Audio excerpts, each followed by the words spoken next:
वेङ्कटाचलनिलयं वैकुण्ठपुरवासं वेङ्कटाचलनिलयं वैकुण्ठपुरवासं वेङ्कटाचलनिलयं वैकुण्ठपुरवासं पङ्कजनेत्रं परमपवित्रं पङ्कजनेत्रं परमपवित्रं शङ्खचक्रधर चिन्मयरूपं वेङ्कटाचलनिलयं वैकुण्ठपुरवासं पङ्कजनेत्रं परमपवित्रं शङ्खचक्रधर चिन्मयरूपं वेङ्कटाचलनिलयं वैकुण्ठपुरवासम्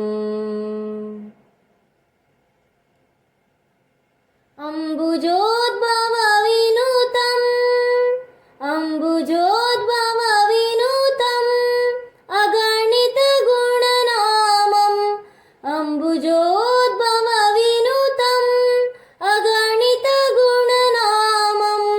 Tumburu Narada गानविलोलम्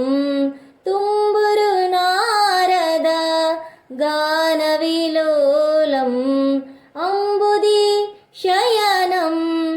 आत्माभिरामं वेङ्कटाचलनिलयं वैकुण्ठपुरवासम्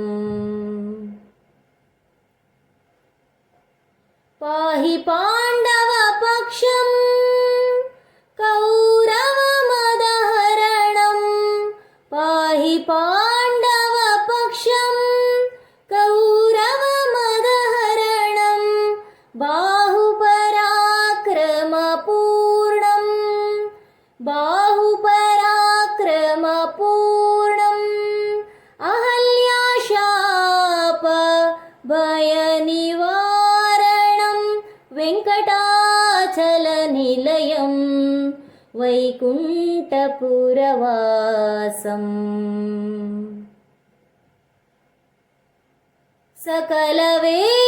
सकलवेदविचारं सर्वजीवनिकरं सकलवेदविचारं सर्वजीवनिकरं मकरकुण्डलधर मदनगोपालं मकरकुण्डलधर मदनगोपालं भक्तपोषक Shri पुरन्दरविठलं वेङ्कटाचलनिलयं वैकुण्ठपुरवासं वेङ्कटाचलनिलयं वैकुण्ठपुरवासं पङ्कजनेत्रं परमपवित्रं पङ्कजनेत्रं परमपवित्रं शङ्खचक्रधर चिन्मयरूपं वेङ्कटाचलनिलयं वैकुण्ठपुरवासं वैकुण्ठपुरवासम्।